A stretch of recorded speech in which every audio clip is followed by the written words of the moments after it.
सभा की कार्यवाही प्रारंभ की जाती है। माननीय नेता विरोधी दल।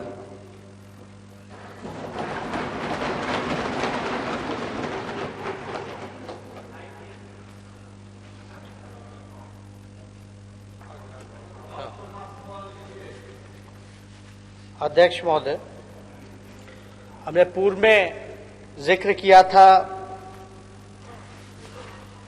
जो जनता ने जनादेश दिया और चुनाव आयोग ने जो अपना नतीजा सुनाया था, जिसमें बड़ी संख्या में जो बैलेट पेपर्स जो होते हैं उसको रद्द की गई थी 3-3 हजार की संख्या में। और उन लोगों का बैलेट पेपर होता है महोदय जो वोट करते हैं, जो कि टीचर होते हैं, जो खुद इलेक्शन की ड्यूटी में होते हैं, जो वोट करना सिखाते हैं, जो गिनती गिनते हैं, उन्हीं को ठहरा दिया गया कि वो वोट देना नहीं जानते। तो ये समझ के पड़े, बड़ी संख्या में जनता ने जो हमको वोट दिया और एनडीए से मात्र 12,000 का ही केवल डिफरेंस रहा, अंतर रहा। और हम लोगों ने लगातार जनता को धन्यवाद दिया है कि ये बदलाव का जनादेश था, और ये बदलाव का जनादेश के लिए जनता को हम लोगों ने धन्यवाद दिया कि जनता ने जो मत का प्रयोग किया वो मुद्दे को लेकर के था। और हम लोगों ने आपको पहले भी बताया कि किन किन मुद्दों पर हम लोगों ने चुनाव में जाने का काम किया। आपने देखा होगा महोदय कि देश में पहली बार ऐसा हुआ कि इलेक्शन कमीशन दोपहर को 12 बजे प्रेस कॉन्फ्रेंस करके ये बताती है कि चुनाव की जो गिनती की प्रक्रिया जो है वो देर रात मध्य रात्रि तक चलेगा। और एक दिन में पहली बार नहीं बल्कि 2-3 बार चुनाव आयोग सामने आकर के इसकी बात कहती है। हालांकि जो भी नतीजा सामने आया चुनाव आयोग का, उसको सब लोगों ने स्वीकार किया। अब मौजूदा सरकार बनी। इस सरकार का इतिहास भी हम लोगों ने देखा है। बिहार में 4 साल में 4 सरकारें बनी, और जिनके चेहरे पे चुनाव लड़ा गया महोदय, वो तीसरी नंबर की पार्टी उभर करके आई। जो लोग दावा जो किया करते थे कि विकास पुरुष है, विकास पुरुष है काम पर, महोदय जनता ने ये मान लिया है कि माननीय मुख्यमंत्री नीतीश कुमार जी थक गए हैं और इनसे बिहार जो है वो संभल नहीं रहा। और दूसरी नंबर की पार्टी, नतीजे के बाद दूसरी नंबर की पार्टी दिल्ली में जश्न मना रही थी, जहां कोई बिहार का लोग नहीं था। आश्चर्य की बात है। और तीसरे नंबर के पार्टी के कप्तान ट्वीट कर रहे थे महोदय, अगर हम कोट करें तो हमको अंदाजा है, उन्होंने धन्यवाद प्रधानमंत्री मोदी जी को कहा कि आपके बदौलत हजूर साहब हम सत्ता में आए हैं, और आपके रहमो करम पर मेरी 40 सीटें आई हैं महोदय। और आप सब लोगों ने देखा होगा, ये वो हैं जिन्होंने थाली खींचने का काम किया था। और वो पार्टी है, एक व्यक्ति विशेष ने डीएनए का सवाल उठाया था। डीएनए का सवाल किसी भी व्यक्ति पर अगर उठाया जाए तो इससे अमर्यादित बयान कुछ नहीं हो सकता है। बाल और नाखून की जांच कराई जा रही थी, अब पता नहीं 7 RCR रोड में पहुंचा कि नहीं पहुंचा।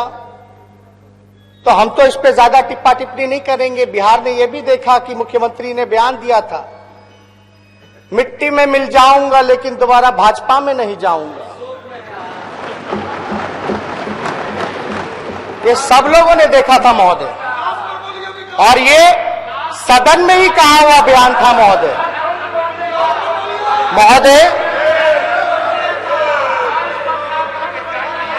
अध्यक्ष महोदय, आप लोग जान रहे हैं डबल इंजन की सरकार है। हम लोग तो चाहेंगे कि मुख्यमंत्री जी से चलो भूल हो गई होगी, अपनी गलती को सुधारते हुए अब तो कम से कम जो है कोरोना को लेकर के कमेटी बनाई जाएगी। अभी श्रवण कुमार जी कह रहे थे कोरोना को हरा दिया। अभी श्रवण कुमार जी कह रहे थे कि कोरोना को हरा दिया।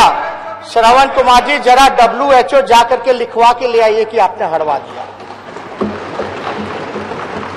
WHO आप तो जानते ही हैं, वर्ल्ड हेल्थ ऑर्गेनाइजेशन है, UN का। अगर आपने हरा दिया, अभी महोदय ICMR का रिपोर्ट आया है, ICMR के रिपोर्ट के आंकड़ों के अनुसार बिहार देश में अंडर रिपोर्टिंग में सबसे ऊपर है। यहां रिपोर्ट ही नहीं होता तो कोरोना क्या होगा। और आंकड़े देख लीजिए, बिहार अव्वल नंबर पर है। ये कह रहे थे इन्होंने कोरोना को हराया, बिहार जो है टॉप पे है महोदय।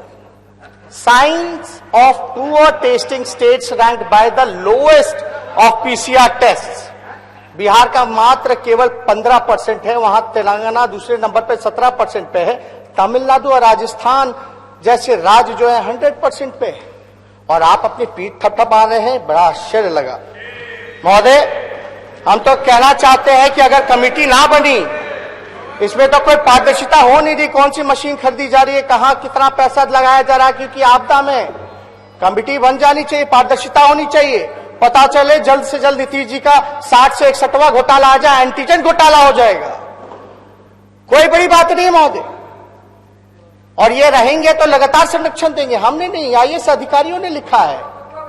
बालिका गृह मुजफ्फरपुर की आरोपी जो थी, मंत्री जो रही, उन पर भी एक IAS अधिकारी ने चिट्ठी लिख करके सार्वजनिक रूप से कहा कि नीतीश कुमार जी बिहार के मुख्यमंत्री संरक्षण देते हैं। अब ये हम तो नहीं बोल रहे, लेकिन ये IAS अधिकारी बोल रहे हैं। अमित प्रिया खुलेआम घूम रहे हैं, उन पे कब जांच होगी महोदय? ये तो डबल इंजन की सरकार है। मुख्यमंत्री जी राबड़ी जी की मांग को जब अटल बिहारी प्रधानमंत्री थे, जब ये कृषि मंत्री थे अटल जी के समय, तो आंचल फैला करके हमारी मां ने, उस समय की तत्कालीन मुख्यमंत्री ने बिहार को विशेष राज्य का दर्जा देने की बात की। उसके बाद मिला नहीं मिला वो अलग बात है, लेकिन मुख्यमंत्री जी ने आंदोलन शुरू किया था। अब तो डबल इंजन की सरकार है, क्यों नहीं मिलकर के हम सब लोग हाउस के लोग बिहार को विशेष राज्य का दर्जा मिलना चाहिए, इसका रेजोल्यूशन पास करा। देगा कौन? देश के प्रधानमंत्री देंगे, या डोनाल्ड ट्रंप अब तो नहीं रहे, या अमेरिका का राष्ट्रपति आके देगा? स्पेशल पैकेज का क्या हुआ? भगवान भरोसे। लालू जी जब रेल मंत्री थे तो रेलवे का 90,000 करोड़ का मुनाफा दिया, बिहार को 4 कारखाने दिए, मढ़ौरा का, परसा का, मधेपुरा का, ये किसी से छुपा नहीं। अब तो रेलवे को निजीकरण कराया जा रहा है। यहां बताइए, यहां सदन में जितने विधायक हैं, भाई कौन कौन लोग हाथ उठा के बताओ कि बिहार को विशेष राज्य का दर्जा मिलना चाहिए कि नहीं मिलना चाहिए? हाथ उठा के बताइए, मिलना चाहिए कि नहीं मिलना चाहिए? असलियत आ गई, असलियत आ गई। यह डबल इंजन की सरकार है महोदय। भाजपा के लोग, एनडीए के लोग नहीं चाहते बिहार की तरक्की हो। बिहार पिछड़ा राज्य से आगे उन मुकाबले आए, उन राज्यों के जो तरक्की करे। ये तो बड़ी शर्म की बात है महोदय। अच्छा चलो, इसका आप लोग बिहार का विशेष राज्य का समर्थन नहीं देते हैं। इनका मैनिफेस्टो में 19 लाख रोजगार की बात थी, वैक्सीन फ्री में देने की बात थी। अब तो हम तो चाहेंगे वैक्सीन तो दूर की बात है, मुख्यमंत्री जी फ्री में खाली टेस्टिंग है, किट ले आए ना, विशेष पैकेज कोरोना को ले आए ना। अब तो डबल इंजन की सरकार है। क्या उप मुख्यमंत्री जी लिख करके दीजिएगा? आप तो दो उप मुख्यमंत्री हो गए। तारकेश्वर जी, आप लोगों को तो लिखना चाहिए, कोई भेदभाव तो अब नहीं होना चाहिए। और राशन की जहां तक बात थी, केवल छठ तक राशन की बात थी। जब तक चुनाव, आपके बंगाल में राशन फ्री मिलेगा, बिहार को लोगों को अब राशन आगे नहीं मिलेगा क्या फ्री? ये तो जनहित के मुद्दे महोदय। डबल इंजन की सरकार, ना स्पेशल पैकेज, ना कोरोना के लिए स्पेशल ध्यान, बल्कि वसूला गया, पैसा वसूला गया, स्पेशल स्टेटस। अब तो रोजगार देने की बात नहीं, लोग तो छीनने का काम कर रहे। मुख्यमंत्री ने तो हाथी खड़ा कर दिया था। असंभव है। अब 19 लाख रोजगार कैसे सृजन करेंगे? कॉन्ट्रैक्ट की बात कर रहे हैं आप लोग। बेल्ट्रॉन में कई लोग, हमारे लोग जो है, उनको निकाला जा रहा है नौकरी से, वो लोग मिलने आ रहे हैं। पढ़े लिखे नौजवान युवक हैं, उनके साथ अन्याय किया जा रहा है महोदय। सरकार की कोई नीति नहीं है, कोई रोड मैप नहीं है, कोई विजन नहीं है। इस आर्थिक संकट से देश का जीडीपी माइनस में चला गया। कुछ तो चिंता कर लीजिए, कैसे उभारेंगे नीतीश कुमार जी बिहार की आर्थिक स्थिति को? कुछ बताया? राज्यपाल के अभिभाषण में कुछ था? कैसे हम उभारेंगे? कैसे गरीबी से हम निकलेंगे? बिहार में बंद करे कारखाने कैसे खुलेंगे? शुगर मिल कैसे खुलेगा? मुख्यमंत्री जी ने एक बड़ा अच्छा बयान दिया था। क्या बयान था महोदय चुनाव के समय में? कि हमने सारे प्रयास कर लिए, बिहार लैंडलॉक स्टेट है, इस वजह से बड़े उद्योग बिहार में नहीं लग सकते। मेरा कहना है इच्छा शक्ति अगर हो तो कुछ भी हो सकता है। जरूरी नहीं अगर बिहार में समुद्र ही जरूरी है, अगर समुद्र हो तो बड़े उद्योग लगेंगे। लैंडलॉक स्टेट पंजाब भी है, हरियाणा भी है, राजस्थान भी है, लेकिन बिहार के मजदूर वहां जाकर के क्यों फैक्ट्रियों में काम करते हैं? वो भी तो जमीन से घिरा हुआ, सीमा उसका बंधा हुआ है महोदय। और लैंडलॉक स्टेट होते हुए भी लालू जी ने जब रेलवे का कारखाना दे दिया तो आप हवाला दे रहे कि समुद्र है। इसीलिए तो हम कह रहे कि मुख्यमंत्री जी थक चुके हैं, कोई विजन नहीं है। और बिहार की जनता ने इसको स्वीकार किया महोदय। इसलिए महोदय ये सरकार के पास क्या काम होगा नहीं होगा कोई भी जवाब देंगे। अब तो मुख्यमंत्री जी हैं, हम लोग तो चाहेंगे कि मुद्दे की बात होनी चाहिए, मुद्दे पे बात होनी चाहिए। अब यहां बिहार के जनता के भलाई के बारे में हम लोग सब लोग चिंतित थे। सब लोग चुन करके आए कि बिहार की तरक्की कैसे हो, हम लोग आगे कैसे बढ़े। लेकिन बिहार की ऐसी धरती है, विधायक तो पाला बदलते थे, लेकिन कुर्सी के लालच में मुख्यमंत्री पलट जाता है। ये बिहार पहला ऐसा राज्य है, ये बिहार पहला ऐसा राज्य है महोदय। तो हमको तो बाढ़ आया महोदय 18 जिला में, 85 लाख आबादी जो है वो प्रभावित रही। बिहार के मुख्यमंत्री 144 दिन से सीएम हाउस से नहीं निकले, अब चुनाव में वोट मांगने के लिए हेलीकॉप्टर से घूम रहे थे। हम लोग खुद गए थे चंपारण के इलाके में, हम लोग गए थे छपरा प्रमंडल गए थे, गोपालगंज का बैकुंठपुर पूरा जो है बाढ़ से गंडक नदी से उफान पे था। किसी को कोई चिंता नहीं महोदय, कोई काम नहीं किया गया। सेंट्रल की टीम, मुख्यमंत्री जी बताएं, बाढ़ जो प्रभावित हुई, कोई सेंट्रल का टीम भी आकर के आकलन करके गया क्या कि बाढ़ में कितनी तबाही हुई, कितने लोगों की, और इन्होंने मांग की कि नहीं की, ये भी देखने लायक है। तो आप मुख्यमंत्री किस बात के? आप मुख्यमंत्री किस बात के? अभी श्रवण कुमार जी बोले थे कि माले के लोग गलती से जीत कर करे आ गए। हम तो कहते हैं ये सरकारी फर्जी है, ये सरकार फर्जी है, ये सरकार पूरी तरीके से फर्जी। अरे भैया चोर दरवाजा से आए तो कुछ काम तो कर लीजिए, कोई काम नहीं महोदय। अध्यक्ष महोदय, शांति बनाए रखें और संसदीय शब्द को प्रोसीडिंग का पार्ट न बनाएंगे। इसमें चोर दरवाजा बोला गया है, इसमें अनपार्लियामेंट्री क्या है? एक नहीं बोल रहे, हाँ बोल, हाँ सरवन बोल रहे। अध्यक्ष महोदय, एक मिनट। अध्यक्ष महोदय, अध्यक्ष महोदय,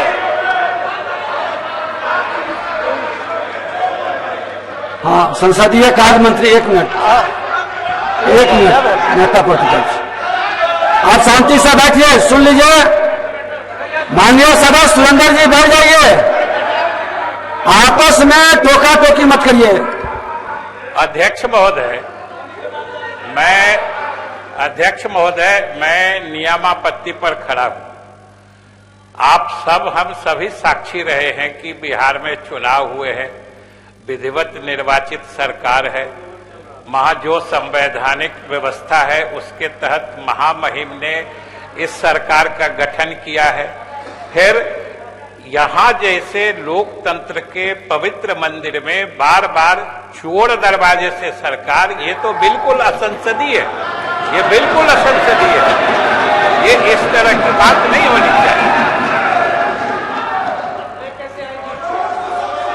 उसको नियमानुकूल देख करके प्रोसीडिंग से बाहर किया जाएगा। चलिए आगे।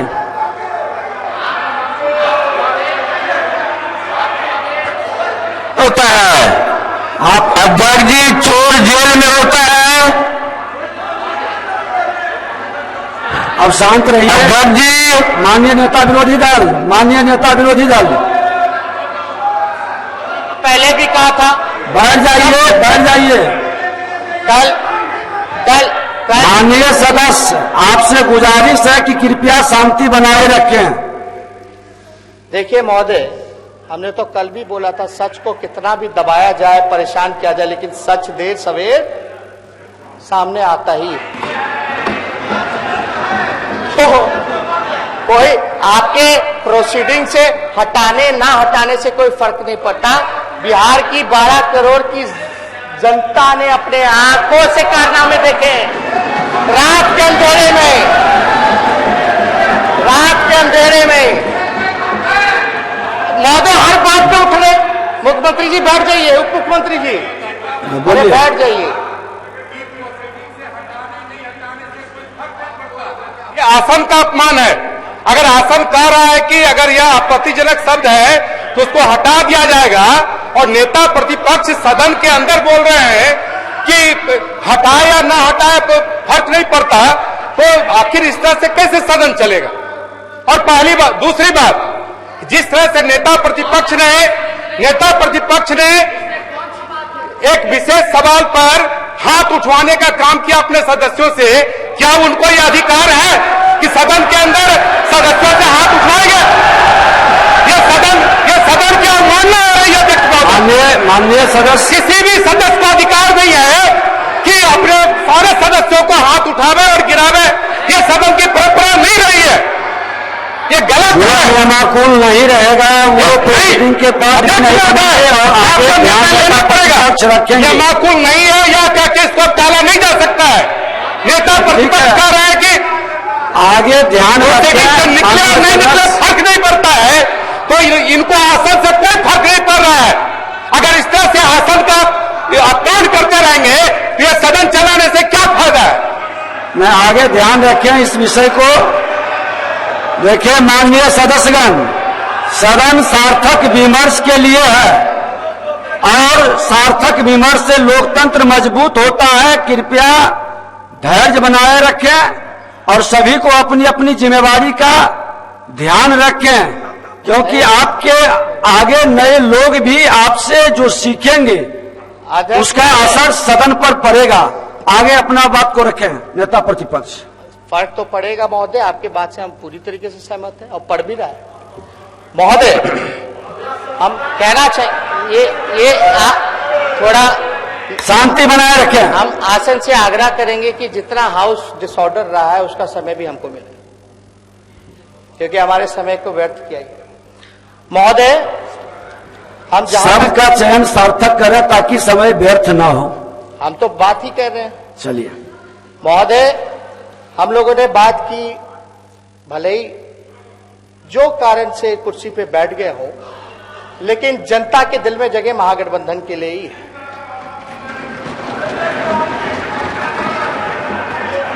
और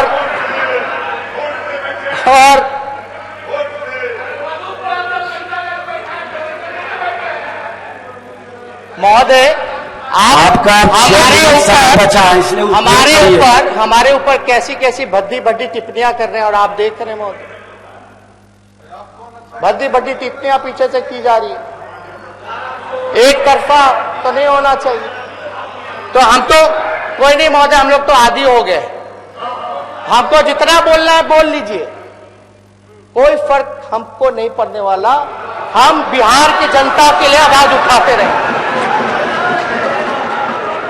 और एक बात और कहना चाहते हैं महोदय, रिक्त पर एक खाली पद है लगभग 4.5 लाख शिक्षा विभाग में, स्वास्थ्य विभाग में।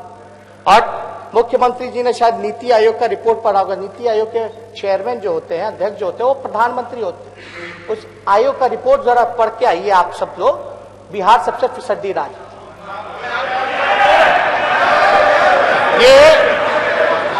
ये हमारा चाहे शिक्षा हो, स्वास्थ्य हो, कल ही महोदय, कल जेल से अपराधी लोग भागे हैं 2, चाहे लॉ एंड ऑर्डर का सवाल हो। लोग अगर कंपेयर करते हैं तो 2015 के 18 महीने का भी कंपेयर करना चाहिए और अब का कर लेना चाहिए। आंकड़े मेरा नहीं, एनसीआरबी के आंकड़े पे आप लोग जाइए। और बिहार में हम तो चाहेंगे कि मुख्यमंत्री जवाब दे कि भाई ये तो कोरोना, ये मानते हैं इतना महामारी है, आईसीएमआर के आंकड़े क्यों ऐसा कह रहे हैं? कमेटी कब तक बनेगी? कब तक 19 लाख लोगों को रोजगार मिलेगा? कब तक बंद पड़े कारखाने खुलेंगे? कब पलायन रुकेगा? कब गरीबी मिटेगी? कब भूखमरी मिटेगी? किसानों को आय दुगुना कब होगा? मजदूरों को सम्मान कब मिलेगा? ये प्रश्न जो है बिहार की जनता जानना चाहती है। शिक्षा व्यवस्था महोदय, आप लोग जानते हैं 3 साल में भी ग्रेजुएशन का सर्टिफिकेट नहीं मिलता, 6-7 साल लग जाते हैं। बीपीएससी का लेत लतीफा के कारण महोदय लोगों को भुगतना पड़ता है, क्योंकि उम्र सीमा होती है सरकारी नौकरी में। और हमारी सरकार अगर होती तो हम लोगों ने यह भी फैसला किया था, एजेंडा में यह भी डाला था कि बीपीएससी का जो लेत लतीफा है, जिसके कारणवश लोगों को भुगतना पड़ता है, उम्र चला जाता है, खत्म हो जाता है, फिर कैपेबल नहीं हो पाते, उसके लिए जो है उम्र की सीमा चाहे सामान्य वर्ग हो या आरक्षित वर्ग हो, उसके लिए बढ़ाया जाएगा। यह होना चाहिए, कसना चाहिए। सीमांचल के लिए, कोसी के लिए हम लोगों ने यह वादा किया था कि हमारी अगर सरकार बनेगी तो कोसी विकास आयोग का गठन करेंगे, सीमांचल विकास आयोग का गठन करेंगे, क्योंकि कोसी और सीमांचल का इलाका गरीब है महोदय, बड़ी गरीबी है। हम लोगों ने यह बोला था 10 लाख सरकारी नौकरी समय डेट बताते पहले मंत्रिमंडल की बैठक में, सारे पदों को भरते हुए राष्ट्र औसत के मुकाबले आने के लिए हमको 10 लाख रोजगार देना होगा महोदय। यही नहीं, हम लोगों ने बोला था जो आंगनबाड़ी महिला है, स्वयं सहायता समूह है, जीविका दीदी है, आशा वर्कर है, विकास मित्र है, उनके मानदेय को दुगुना किया जाएगा और नियमित किया जाएगा। नियोजित शिक्षकों को समान काम समान वेतन देने की हम लोगों ने बात की थी महोदय। और भले ही हम लोग विपक्ष में हैं, लेकिन अपनी लड़ाई को, उनकी लड़ाई को बिहार के जब तक उन सभी मजदूर, किसान, नौजवान, जितने लोग सरकारी कर्मचारी, सभी लोगों को न्याय न दिला दे, हमारी लड़ाई चलती रहेगी। और हम तो चाहेंगे कि सरकार को, आपका समय अब समाप्त महोदय, हम तो आपसे आपके की हाउस डिसऑर्डर में रहा महोदय, हाउस 10 मिनट मिल जाए, डिसऑर्डर काफी रहा महोदय, 56 मिनट बोलना था, अभी है वैसे 5 मिनट अभी है, वैसे 15 मिनट 10 मिनट डिसऑर्डर होने का हाउस का महोदय, 5 मिनट बचा हुआ। चलिए 2 मिनट है महोदय, हमें पता है हमारी बातों का, सच्ची बातों का गुस्सा हमारे राष्ट्रीय अध्यक्ष पे ही निकलेगा, और वो कैसे निकलेगा, कौन कौन तरीके से निकलेगा, ये हम लोग भली भांति जानते हैं। उस पर हमको ज्यादा टिप्पा टिप्पणी नहीं करना है। लेकिन महोदय, बात है, सवाल है कि एक कमेटी तुरंत कोरोना को देखते हुए जो है समय तय किया जाए, कौन कौन कमेटी में होंगे, इसका समय सीमा होना चाहिए। महोदय, आप देखिएगा कि बिहार के मुख्यमंत्री लगातार बार बार विकास विकास विकास करते हैं, लेकिन काम केवल विनाश का ही करते हैं। हर जगह भाषण में हमने देखा है महोदय। अभी भी महोदय बिहार जो है पलायन में लगभग 50%, मतलब हर बिहार का दूसरा परिवार या दूसरा घर जो है वो पलायन करता है। बेरोजगारी दर 46.6% है महोदय। अभी तो टाइम महोदय है ही 15 मिनट नहीं, समय आपका हो चुका है, मेरा पहले आप 30 मिनट बोल चुके हैं और 26 मिनट अभी आपका समय हो चुका है महोदय। हमने अशोक चौधरी जी के जो चार्जशीट है जो सीबीआई ने किया, हम चाहेंगे कि प्रोसीडिंग का भी हिस्सा बनाया जाए। इसमें है जो हमने बात कही है, ये रखवा लो। कोई भी आगे अब समय समाप्त हुआ है नहीं, अभी महोदय चलिए, अब आप आसन को गाइड करेंगे महोदय। नहीं, आसन को गाइड आप न करें कृपया करके, वरिष्ठ सदस्य हैं आप। नहीं, समय अच्छा ठीक है, छोड़िए। महोदय, हमने पहले भी अब कहा- समय समाप्त हुआ। महोदय, 1 मिनट कंक्लूड तो करने दीजिए। हाँ, कंक्लूड। महोदय, हम लोग लगातार बिहार के वर्तमान और भविष्य की चिंता करते रहे, मुद्दे की बात करते रहे, और कुछ लोग इतिहास के बासी पढ़ने की बात करते रहे, भूतकाल की बात करते रहे। महोदय, हम लोग सब लोग चाहेंगे कि सरकार जो है अपनी गलतियों को, अपने कमियों को मानते हुए बिहार के विकास के लिए जो कदम उठाना है वो अगर उठाती है तो हम लोगों का समर्थन रहेगा। हम लोगों को कोई चलिए, आपत्ति समय नेता महोदय- प्रतिपक्ष का समाप्त हुआ।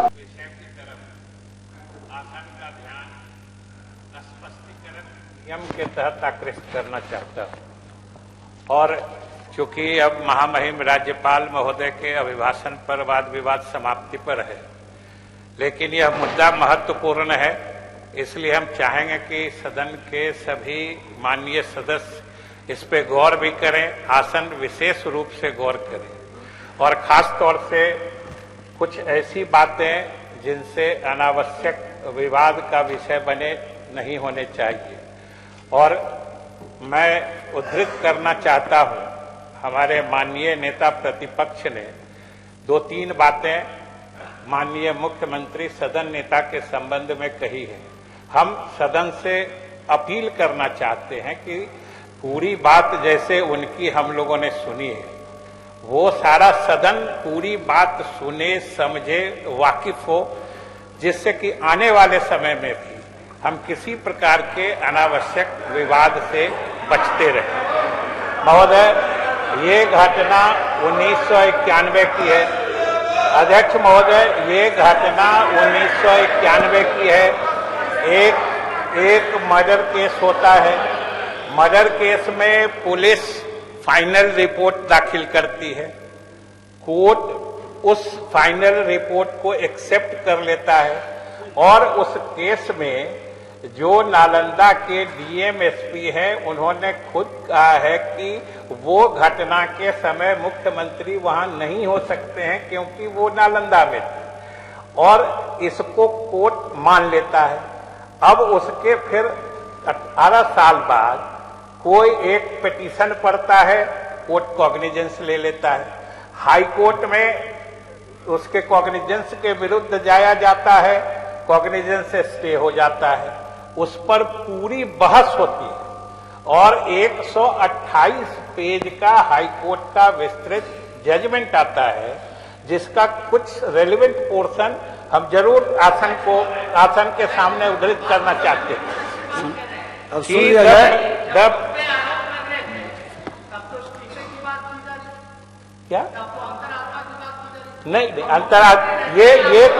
ये आप सुन लीजिए। अध्यक्ष महोदय, the petitioner is a victim of false allegation which primarily appeared to have been stemmed from having him reached a very high position in public life by virtue of holding constitutional office and thus damaging him. Concerted and sustained campaign had been orchestrated by elements who by their own conduct had made themselves totally unreliable for the court to attach any shred of credence to the evidence. अब ये सुनिए, अब उनका दूसरा observation सुनिए कि the protest cum complaint petition itself was malified, frivolous, mischievous, without any basis, and in fact totally false and fabricated.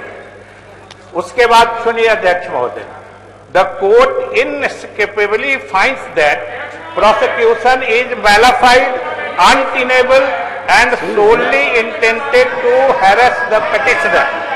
The 4 reasons संसदीय कार्य मंत्री जी बोल रहे हैं, सुनिए। succeed. The entire criminal proceeding emanating from complaint case 41C arising out of Pandarak PS case number 131 1991, including the order dated 31/8/2009 pending in the court of the ACGM bar as far as it relates to the petitioner stands quashed, and thus the instant petition is allowed criminal proceedings against the petitioner were quashed under the section 482 of the Code of Criminal Procedure 1973. अध्यक्ष महोदय, ये court ने, high court ने 128 page के judgement में पूरे proceeding को ही mala fide और फ्रिवोलस बता के क्वेश्चन कर दिया। इतना ही नहीं अध्यक्ष महोदय, इसके विरुद्ध भी दो बार सुप्रीम कोर्ट में जाया गया है, जहां से उनका रिजेक्शन हुआ है, कोई इंटरटेन नहीं किया जा रहा है। हम तो अध्यक्ष महोदय कहेंगे, इस तरीके से जो कोर्ट का, माननीय उच्च न्यायालय का इतना स्पष्ट आदेश है, इसके बावजूद इस पर तरह तरह की टिप्पणी करना ये सदन के मर्यादा के अनुरूप नहीं है और किसी भी रूप में इसको नहीं होना चाहिए।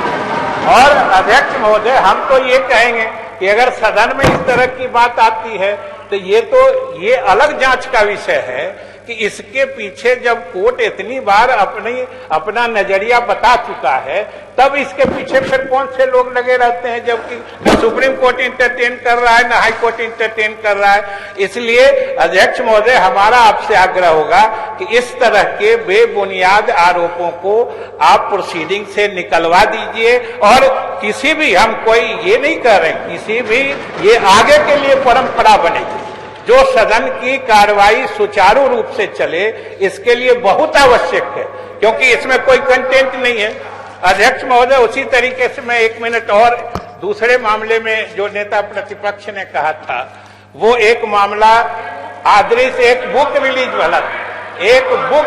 वाला था अध्यक्ष महोदय, और बुक रिलीज में कंटेंट पर सवाल है, जिसमें मुख्यमंत्री ने कभी कहा ही नहीं कि हमारा कंटेंट है, और उस पर इस तरीके से, और अगर इस तरह का चलता है, संसदीय कार्यमंत्री का विषय है, समय उनका मामला चलेगा, तब तो ये तो सदन की मानहानि का बात हो जाएगी। इसलिए, और जहां तक सृजन घोटाले की बात है, सृजन घोटाले में 10 दिन के अंदर, अध्यक्ष महोदय, सृजन घोटाले में मामला प्रकाश में आने के 10 दिन के अंदर माननीय मुख्यमंत्री ने स्वयं सीबीआई को रेफर कर दिया, और उससे मुख्यमंत्री का कुछ लेना देना नहीं है। इसलिए अध्यक्ष महोदय, इस सब तरह के आरोपों को आप प्रोसीडिंग से निकालिए और भविष्य के लिए ऐसी व्यवस्था जरूर दीजिए कि इस तरह के निरर्थक आरोप भविष्य सदन में नहीं लगाए जाए। हम दिखवा लेते हैं, दिखवा के नियमानुसार कार्रवाई करेंगे। आगे मोहम्मद, हाँ बोलिए, मोहम्मद जमा खां बसपा, हाँ बताइए। आप तो अपनी बात को रख दिए हैं, बताइए, बोलिए।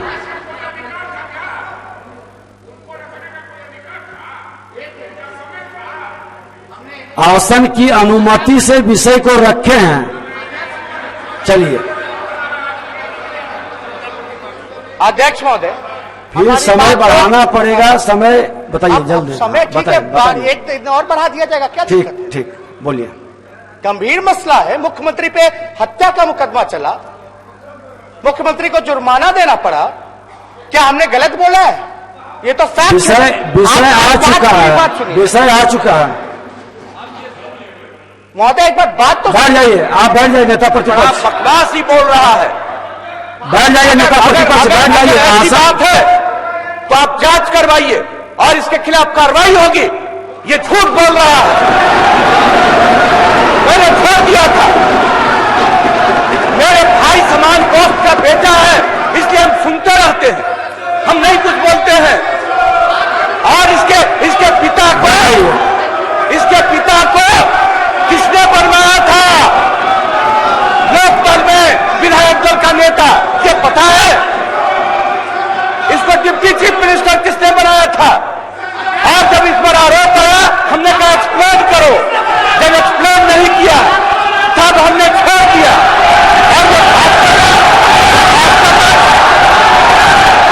आप ये मेरे बारे में अगर है तो क्यों नहीं कोर्ट का फैसला है, हमने तो नहीं कहा था। ये सारे लोग एक एक बात को जानते हैं, कहा था, सुन लीजिए, आप सुन लीजिए, बैठ जाइए।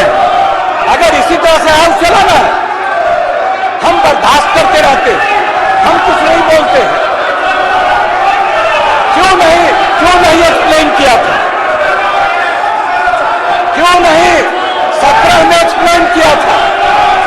आज चार्जशीटेड है, आज सदन में शांति बनाइए। माननीय सदस्यगण, ये सब बर्दाश्त के बाहर अभी आपने डिमांड किया कि माननीय मुख्यमंत्री जी नेता सदन बोले, और जब बोलने लगे तो आप लोग धैर्य से सुनते नहीं है। बर्दाश्त नहीं किया जा सकता है। आप शांति से सुने। अभी वक्तव्य की मांग आपने कर रहे थे। अरे क्या बोल रहा हो? क्या बर्दाश्त करेगा? हम जिनको जानते नहीं इसको नहीं।